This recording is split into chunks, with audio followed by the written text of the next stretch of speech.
class is entitled Hollywood Heroes or Heroes at Home. Now I know we've all seen a lot of movies, and we've probably seen some really awesome ones that we just like, man, it would be so cool to meet that actor. I would just love to have my picture taken with that person. Or if I could get their autograph, that would just be awesome. And I think you've probably even seen a few films that the main actor, or the one that really makes the movie go, is actually a kid. It's just a kid. And a while back I was thinking about this, and I was thinking, why do we look up so highly to these children that are in these films, want to have our pictures taken, want to get our autograph with them, and think that they're the greatest thing ever, and they're just kids. And they're really, how are they different from our own kids?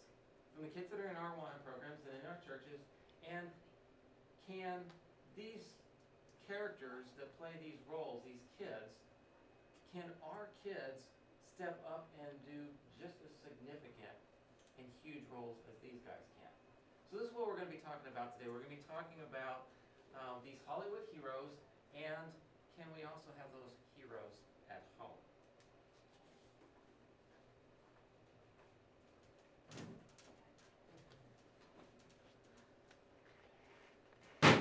This isn't logical at all. My sister Lucy, she's gonna tell me, I told you so. And Peter, he's gonna be talking to me like I'm some kind of lunatic, just like my sister. What were you doing in the wardrobe? Playing hide and go seek. Please tell me what is in there is not real, because it does not make any sense. What did you see in there, Susan?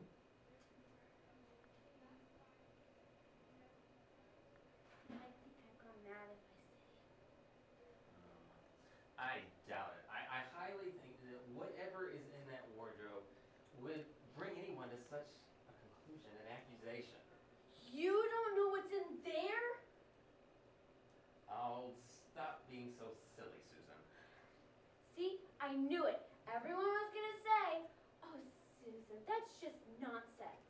Oh, I wish it weren't so. They'll soon put me away saying I've lost my mind.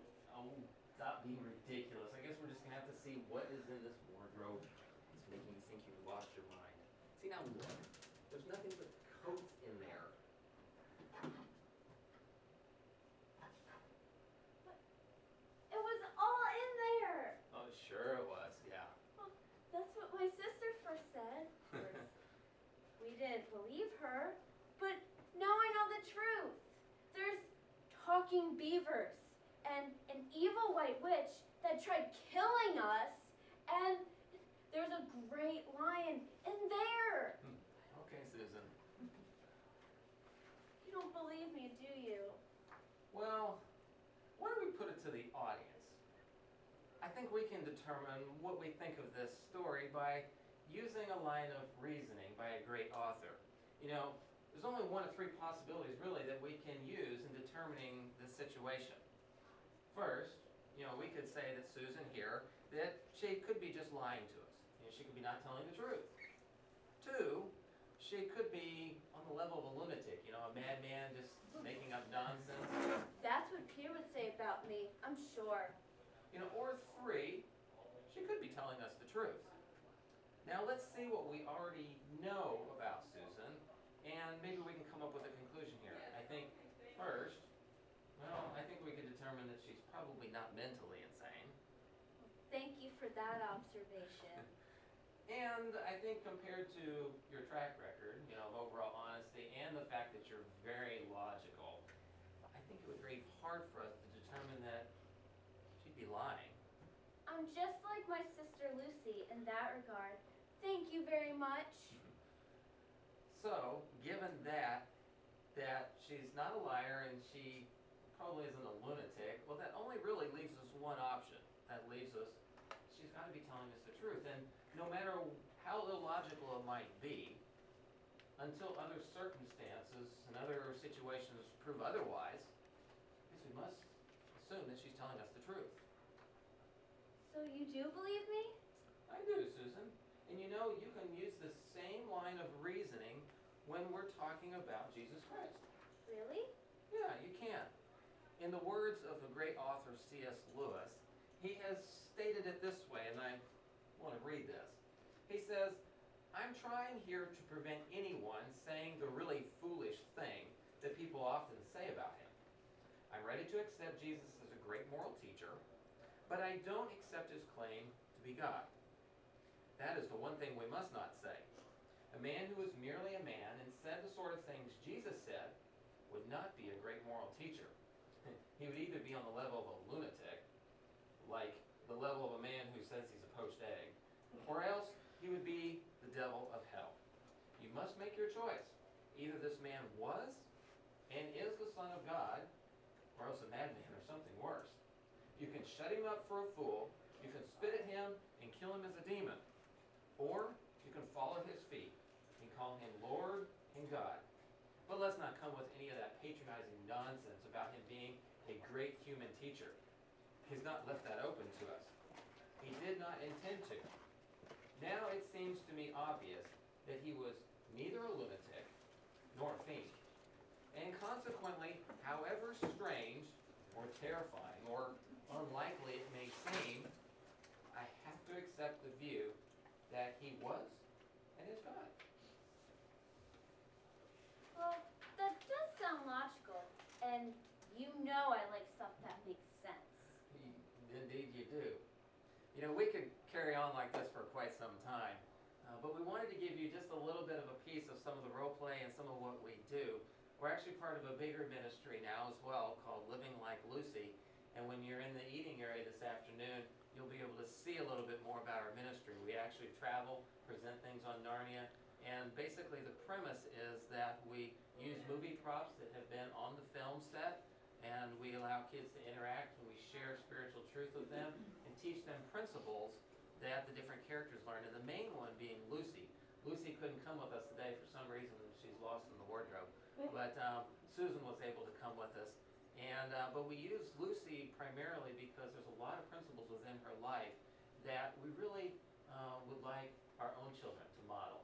And so that's a little bit about our ministry that we do. You can pick up more information on that.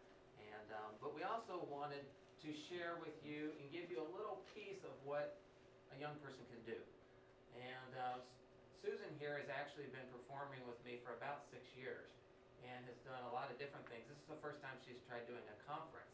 And the first time that Susan became part of our ministry, I can remember that we started, and I didn't give her any parts in any skits right away. Actually, there's a buddy of hers that hangs out, and I knew that her buddy could act, so I got her buddy to come, but it was a pair deal. So Susan came along with the deal, but was very, very quiet and didn't hardly say anything and just kind of blended into the wall. And so I really didn't know how to use her at the start. We gradually started working in parts, and the first couple of skits, I don't think you had any lines at all. But as you can see the progression to where I was confident enough to bring her to this conference where the money's on the line here and put on this little bit for you. And it just goes to the point of what we do every week in our Sunday school program. We do a live stage show, and we do music, we do drama, we do puppets, we do a lot of different things. And it's all run primarily by young people between the ages of 8 and 18. And believe it or not, our Lucy character, she started as Lucy when she was 8. And what's interesting is that's the same age as the Lucy that was in the movies. And so they've been performing and doing all these things each week, and I know that if I wasn't there on a Sunday morning, they could pull this off. And this is a major deal. There's a lot to it. They could do it. And so I have total confidence in the abilities of the young people to do that kind of thing. But it's come over time and in giving them some real training and some real opportunities to do some big things. And that's kind of what this class is all about. We want to show you some of the potential and how you can glean that potential out of your own young people so that they can do some amazing things and in turn probably help you a lot in your Awana program. So thank you, Susan. I'll let you go, maybe not back in the wardrobe, but